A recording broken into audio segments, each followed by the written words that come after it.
The 2018 midterm election draws closer, and the state Senate seat for Plymouth and Norfolk counties is definitely in play. Pediatrician Dr. Katie McBrine goes up against incumbent state senator Patrick O'Connor. Motivated by the 2016 election and O'Connor's voting record, Dr. McBrine hopes to dethrone the current senator. But how does her background in community and medicine suit her for politics?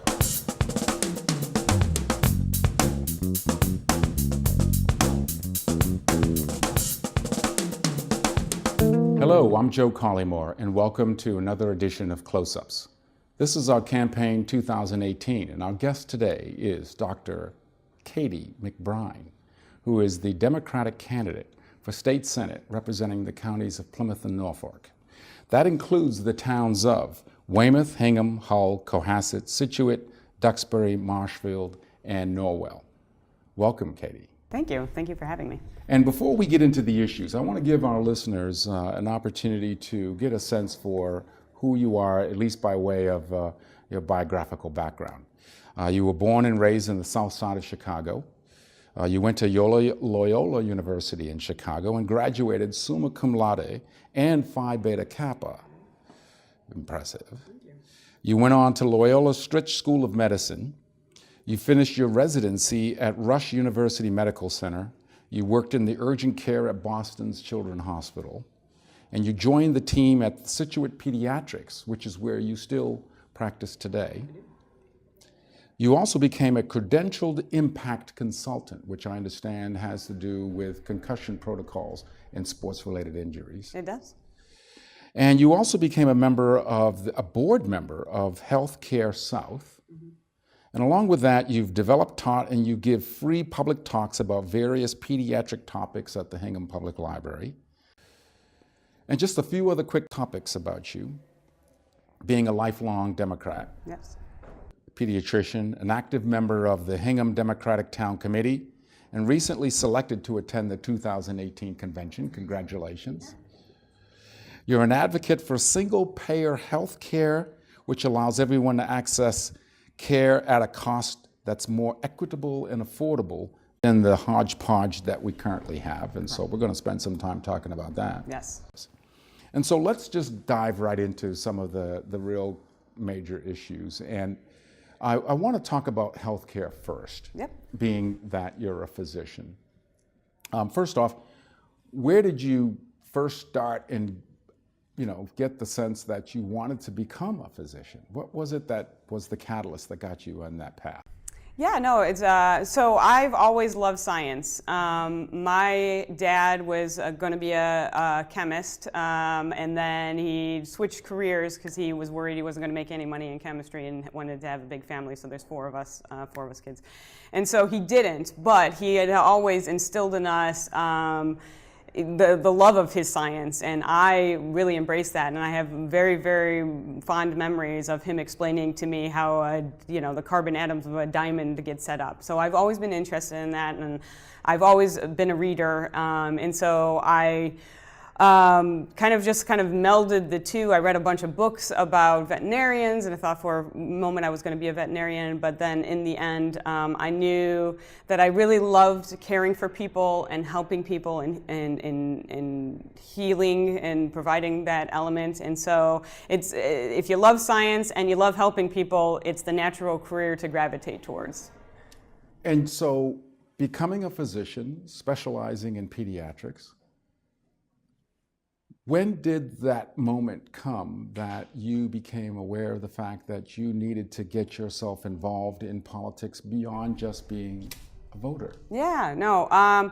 So the 2016 election happened, and like many people, I was rattled to my core about what happened, right? And so I then decided I needed to be more active. If you go into medicine, a lot of times you kind of just get sucked into medicine. It's a really engaging field, and I needed to get out of that, and I needed to be more engaged with politics. So I joined the Hingham Democratic Town Committee. I started writing postcards, and I went and I lobbied. So I started to become more active from that standpoint. When I went to lobby, my now opponent, who wasn't my opponent at the time, I went because there's a bill in Massachusetts, so our health information for our students in our school system does not have to be medically accurate, which shocked me to find that out. And so I thought, well, we need to get this passed. This seems right, in the heart of what I believe in. And so I went and I lobbied him, and I left feeling good about it, that the meeting, I thought he was listening and felt good. And then I followed up on it about a month or two later and found out he voted no on that bill. And that got me upset because I believe we should be teaching our kids medically accurate health information. And I thought to myself, and I had met my campaign manager, Melissa, at the time, and we talked about it, and we said, we need to do more. We need to do more because this can't keep going on this way. So when you talk about this particular bill, did it pass? So it passed the Senate, but it didn't quite make it all the way through yet. And so I think we have to kind of readdress that issue and try to get it to pass because we need that. But staying on healthcare, and let's look at it in a macro view, if you will. And certainly here in the Commonwealth of Massachusetts, our basic architecture of our healthcare system kind of served as the basis in which, in the previous Obama administration, the Affordable Care Act was sort of modeled after. And I think that we can all agree by consensus that it's not perfect, and neither was the Massachusetts system. However, we don't want to throw the baby out with the bathwater. So how do we build on, how do we improve? Where does the tinkering need to take place? What are your views on that, at least from the state level, and then perhaps tying that back to the national level? Yeah. I think we need to go to a more universal system. The system that we have is not fair. It's not equitable. It is not working, frankly, for the vast majority of people. Yes, Massachusetts has a highly insured population, but they're underinsured, right? We're paying a lot of money. Copays go up, deductibles keep going up.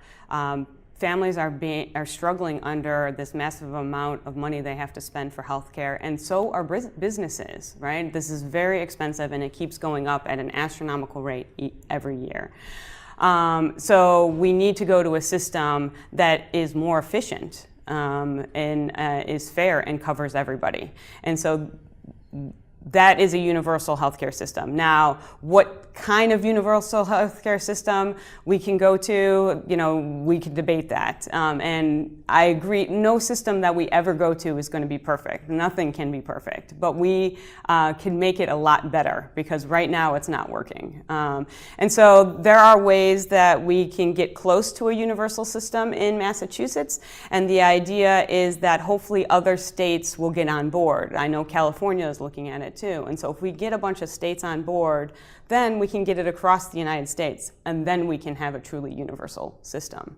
But the system right now is hurting a lot of families, and the only people that seem to be helped by it are insurance companies and the pharmaceutical industries. So. Staying on healthcare for a minute, and as you know, we have an opioid crisis that's just been playing out here throughout the country. And it has hit quite hard, and in some cases, very personal in our own area here. It's hard to find someone who has not been touched, either directly or indirectly, either through a relative, an acquaintance, friend, someone who has suffered a loss as a result of the opioid crisis. What is your stance on the state of healthcare as it relates to addressing this crisis, looking at it from two perspectives? One is the preponderance of prescribing opioid-related medications, you being a physician, for example. I'd love to get your perspective on that. And then also looking at it in terms of the services that we can provide for those who are perhaps addicted to opioid-related medications. So addiction is a really complicated problem to solve, and it affects the person who has the addiction, it affects families, it affects whole communities, right? And it's going to take a multi-pronged approach in order to help solve addiction. So right now, some of the things that we have done, so as a prescriber, that was kind of some of the first stuff that got implemented. Previously, we did not have a database and a system that connected to each other. And so there was a lot of prescribing and not being able to check on and going to different pharmacies, and they didn't link up. And so now that there is a system that if you pick up a controlled substance, we now can keep track of it better and know whether you're picking up these controlled substances at other places and stuff. So that's good. There was a limit to what you can prescribe. That is a problem, and that is why I think we need to have more people in healthcare when we're discussing these laws, because it sounds very good, but unfortunately it is now causing people who have chronic pain issues or cancer to have difficulties getting their medications. Opioid is a very good treatment for pain, and used in the correct way is good, right? But of course, used incorrectly is not, and that's what we're seeing is the problem. But we shouldn't hinder the people who actually truly need this medication, and we are in that instance. Now, when we look at addiction, we need to decrease the stigma that surrounds addiction, right? There's many ways that we can go about helping with addiction.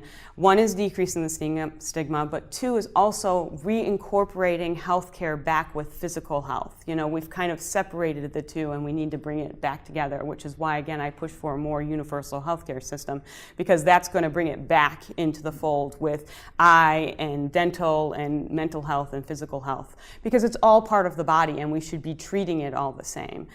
I think we need to encourage more primary care providers, physicians, nurse practitioners, physician assistants to get more training so that we can help with this. You know, we need more people that know how to medically manage opioid addiction, and that is a good way that we can go about that. Thank you. Let's change subjects. Let's talk about local and regional transportation. You have shared some of your views. I believe we've picked up on, I think on one of your websites where, and correct me if I'm mistaken, where you're quoted as saying, we have become complacent to the interminable delays, the visible wear and tear, and the antiquated approaches as it applies to our mass transportation systems. What do you mean by complacent, and how do you think we got there? Because it's been, it constantly is breaking down. Like our train system is constantly not running on time. So much that if you have this on a constant basis, you stop really complaining about it. It's hard to keep that level of rage all the time when it's happening so frequently. And that's why I think we need to get some new people in there to fight for this, because this system is not right, it's not running well, it's not getting our students where they need to go, it's not getting our workers to work, and that's just not acceptable as a public transportation system. And so I have the energy and I'm ready to fight to get this better. Now you talk about we need to get some new people in there, we need to get some fresh ideas in there, yet you also go on record as opposed to the privatization of the MBTA. Yeah. And I'd like to just put out as one example, and again, correct me if I'm mistaken, that within our mass transit system, which includes those water shuttles, we have a number of private third-party contractors who are delivering consistent transportation services via water shuttle. Right. So are you parsing your position as it relates to just the trains and the buses under the MBTA, even though in some respects the water shuttles do fall under that overall? Yeah, I would say that privatization, it's not, most things are not all or none, right? There can be good things about certain systems. And I think smaller companies who share the same vision and the same idea of public good work very well, right? So I think that we should always be vigilant, and we should always examine and make sure that the people in the ferry system, the workers, are getting their fair wages and that they're being treated appropriately. But I think Keolis has not done a good job. And I think they do not, as a very large company, have the public interest or good at heart. Let's talk about the environment. Yeah, the counties, particularly Plymouth County, we've got a lot of coastal communities. We have had our fair share of storm-related damage over the past few winters. We've seen escalating costs associated with flood insurance. As a state senator representing those coastal communities that fall within Plymouth County, and to a lesser extent, of course, Norfolk County, what are your plans, what are your thoughts and ideas on how to control these escalating, rising costs of flood insurance premiums, for example? And when we talk about coastal erosion, what are your thoughts and ideas about how we can protect that, for example? Yeah, no, I mean, we need to move faster on protecting our environment. Frankly, I don't think that we're doing enough to move on our climate change concerns, right? So first and foremost, I think we need to stop any dangerous infrastructure that they want to put into our community. So they're attempting to put in a compressor station in Weymouth, and we need to stop that. It is a health hazard. It is completely dangerous. When it comes to how we protect a coastal community, there is short-term stuff that we have to do. So we do invest in seawalls in the short term to try to protect the area around it, but those have problems and those are expensive, and we need to look at longer-term solutions for it, which again take longer to do, but could be better. So they're looking at putting sand back onto beaches in Hull and Marshfield. So I'll be interested to look at the studies to see how well that has happened, because beaches are good protection. And so if we put more sand that they get dredged up, that may be a more economical way to replenish our beaches in a more natural way, putting in grasses, looking at our marshlands, seeing how we can protect from that standpoint. And honestly, scientists are amazing, and they have been studying this and looking at this, and we need to look at what they're doing, read these studies, and then it's not just to read the studies, we have to move on it and see what they're doing. So we have to work with our scientific community and figure out what are the best practices, because there are places around the country that are looking at this, and I think we can take those innovative ideas and try them out here.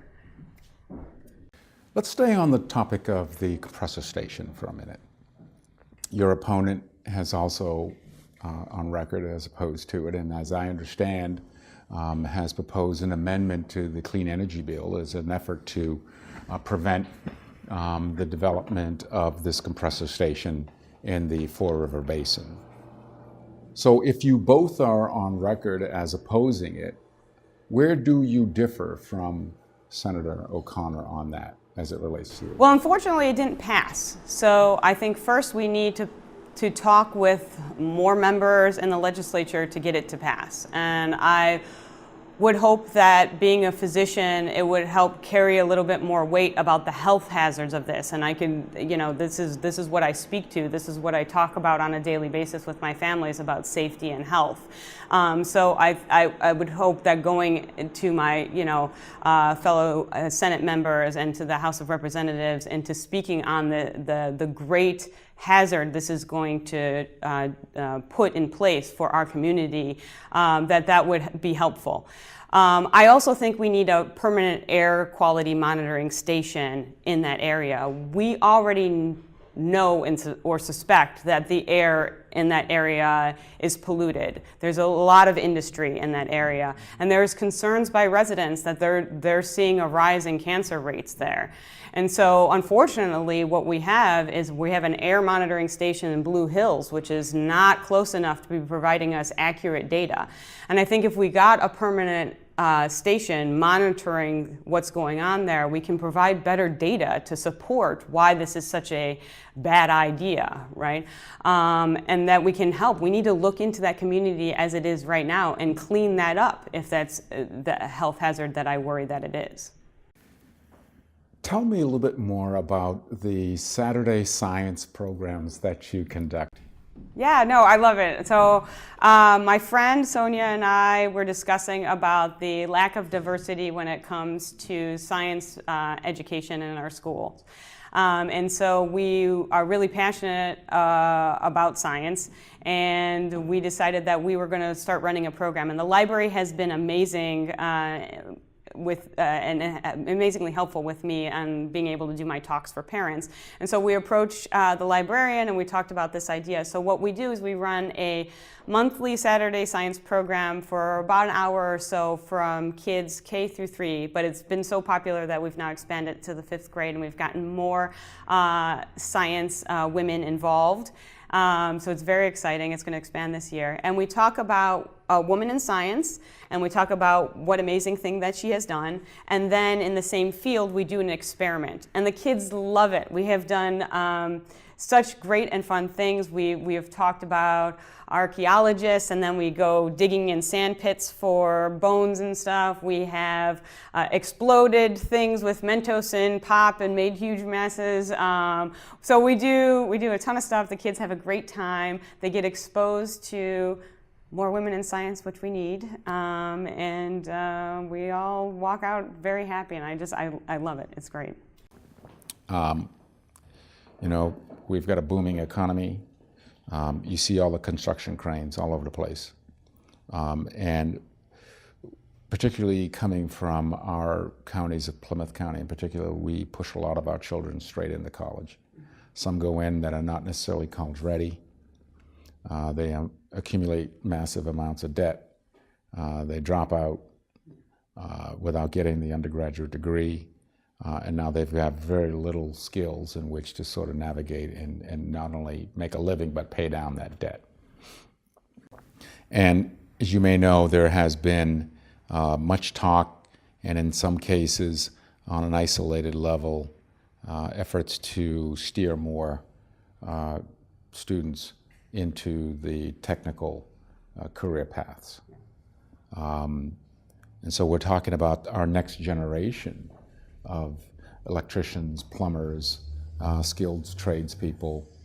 And so it begs the question, your thoughts and ideas on how we can present our students with these alternative career pathways.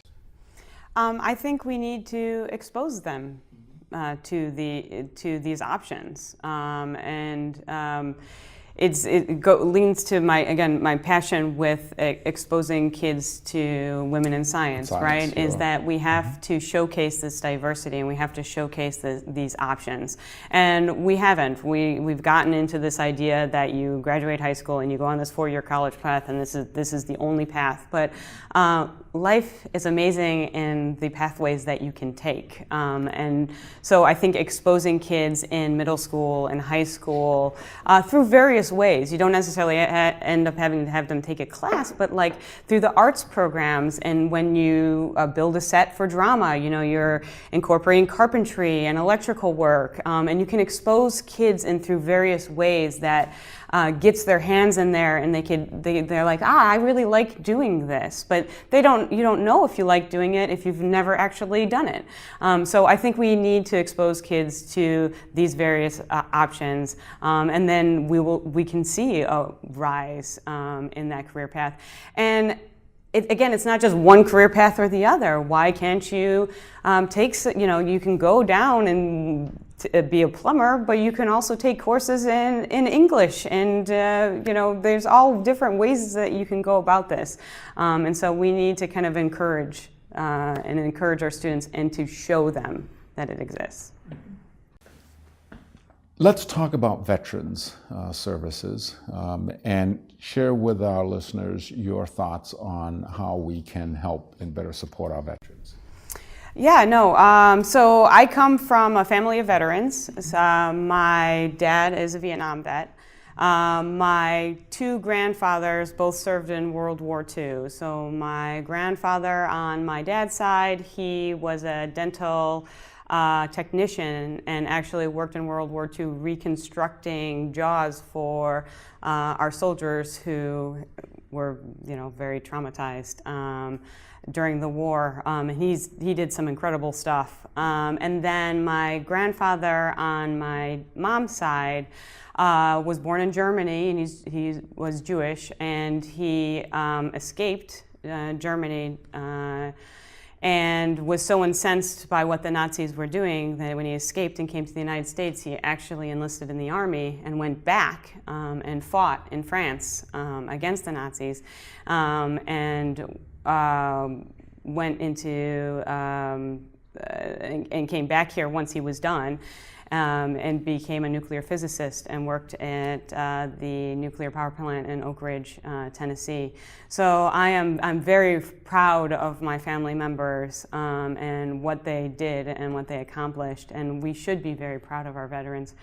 Unfortunately, we don't support them enough, and there is a high homelessness population with our veterans, and there is sometimes they can't access health care in the way that they should, and they're not don't have access to jobs in the way that they should because they're highly trained, but sometimes the skills can't be translated into licensing in the way that we need it to, and we need to make that an easier transition. So I think there's lots of ways that we can help our veteran population, and that we should do that because they are protecting us, and we should thank them and help them.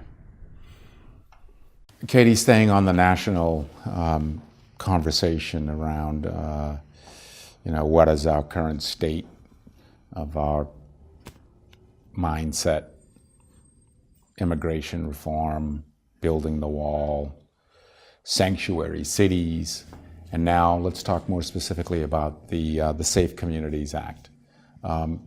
What do you know about that, and what are your thoughts and views? What would you like to share with our viewers as to your position on the Safe Communities Act? So I support the Safe Communities Act, but I think we need to talk about what the Safe Communities Act does. And I want to say that I support the Safe Communities Act. There are many police officers and police unions who support the Safe Communities Act. I'm endorsed by MassCop. The reason why we support this act is it provides basic protections for our immigrants. And it helps police officers, local police officers who care about our community, not get drafted into service and do the job of the federal government. That's not their job. That isn't. They're there to protect and keep our community safe. And immigrants are a part of our community. Now, nationally, they need to talk about our immigration policy, and our federal government needs to look at that and figure it out. But locally, immigrants pay taxes. America has a high population of immigrants. I come from a family of immigrants. So you sit a lot of people down and they can talk, where they come from, and a lot of people in America come from families of immigrants. So there are problems with our immigration laws that I can't solve as a state senator, that needs to be solved nationally. But I think locally we need to continue to build our community and to be there for each other and to keep each other safe. Katie, I want to thank you for taking time with us to talk through the issues and to give our listeners and viewers an opportunity to better know who you are, not only as the state Senate candidate representing the counties of Plymouth and Norfolk, but who you are as the person, who you are as the physician, who you are as the mother and wife and member of our community here. So I want to thank you very much. Thank you very much for having me. This is Joe Collymore, thanking you very much for joining us on another episode of Close-Ups. See you next time.